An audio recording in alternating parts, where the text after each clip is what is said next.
greetings to all. We have been covering the Svadhyaya. The Svadhyaya series. Svadhyaya, we need discipline in our life to succeed in our life.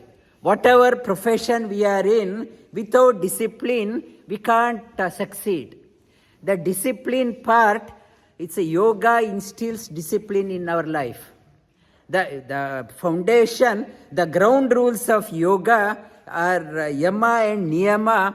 Yama and niyama are talks about the ground rules, the discipline part. Without discipline, you can't progress in sadhana. Not only in yoga sadhana, in any profession, you need to have a routine, discipline should be there. The yama is part of the defense ministry, protects us from others exploiting us. World is waiting for us to want to exploit others. Adopting the principles of yama, you will build a barrier around you so that you won't be exploited by the world. Niyama, adopting the principles of niyama, make sure that you won't be exploiting others. You won't be exploiting others, and yama says, world won't exploit you. These are the ground rules. It is talked about in yama and niyama. And one of the important components of niyama is Svadhyaya. The Svadhyaya is introspection. Introspection, as I mentioned last week, to introspect, we had to have a reference point. Without having a reference point against what I am introspecting, I need to have a reference point also. An ideal should be there. And Svadhyaya, reflecting on the scriptures, when I am reading the scriptures, I cannot come to a conclusion based on the outer meaning. If the scriptures are talking only about the outer meaning, scriptures would have got redundant like a newspaper. After reading a newspaper, we throw the newspaper in the bin. If the scriptures are talking only on the outer meaning, it would not have lasted this long. The meaning, what Shastras are talking about, scriptures can talk about the things which we can perceive through the senses, through eyes, through hands, through legs, through hearing. Whatever we perceive, that alone can be put in the scriptures. Scriptures cannot talk about things which cannot be perceived by the senses. The things which are beyond the realm of the language, beyond the language has a limitation. Language, they talk about language is a poor means of communication. The poor means of communication is through the words. Higher than that one. You can't put that one in the scriptures to understand that one. And Sri Krishna talks about Traigunya Vishaya Veda Nistrair Gunyo Bhavarjuna Nirdvando Nitya Sattvasto Niryogakshema Atmavan. The scriptures that can talk about only based on the three gunas. Our body is made up of three gunas. What we can understand can only put that one. Scriptures cannot talk about what cannot be told in the words. The silence, scriptures cannot talk about. For understanding the silence, reading between the lines, how to understand that one. And for that, Shastras cannot. It's not possible. I should be able to understand the silence in the scriptures. How to understand that one? Parikshya lokan karma chitan brahmano nirveda yamana akritakritena tad vijnartam guru meva bigachet samit panihi shrotriyam brahmanishta. Talks about, Upanishad talks about having seen everywhere. I experienced the world. What I can get out of that one? I have an outer experience. This is not what is, it is not talking about the truth. All advertising companies, they talk about, here this is, have this product, enjoy.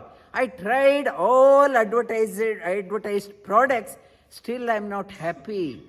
So the seeker of the real experience approaches the teacher with humility. I can't understand. I tried everything in this world. Nothing is giving me happiness. Only you can show me the path. Guru me vabi gachet samit panihi shrotriyam brahmanishta. With a begging bowl, I am going to the teacher. I may be a multi-billionaire. I need to have a humility. With a begging bowl, I am going. Please enlighten me. Submit in front of the teacher. Then, teacher, to understand that one, you have to approach. You can't understand the silence in the Shastras. You can't, by quoting things, you can't understand. The Svadhyaya, as I do this, in the Niyama talks about, as I start purifying myself through tapas, when I start purifying myself through tapas, the Shastras open up in me, and to understand, I need to have devotion to the God. I can't say I don't trust God. Scriptures won't open to you. I talked about last week, tapas is like karma yoga, and Svadhyaya is a jnana yoga, Ishvara pranidhana is a bhakti yoga. Tapas, Svadhyaya and Ishvara pranidhana together becomes a Kriya yoga. The Kriya yoga is nothing but an amalgamation of karma, bhakti, jnana and karma, bhakti yoga. Amalgamation of karma, jnana and bhakti yoga is called as Kriya yoga. When I start purifying myself, the truth need to open up naturally. The spring season, we have many flowers, flower buds are there. If I forcefully try to open the petals, I am destroying the flower. So is Shastras when you are diving deep. If it's naturally, if it is not opening up, you are bringing out the wrong message of the Shastras, getting the wrong end of the Shastras. The scriptures, when you are reading, it should open up naturally in front of you.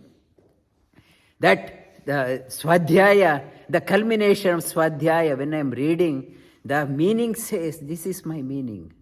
And it should open up to me without forcefully using my intellect to come to the conclusion. It should open up to me. That Svadhyaya. Svadhyaya elevates our personality. Elevates our personality. The earth-bound, whatever actions I am doing, it has a limited utility. I may be slogging 20 hours a day. I am on call 24 hours. I can't sleep. My earthbound actions will give earthbound result. It has a limited utility.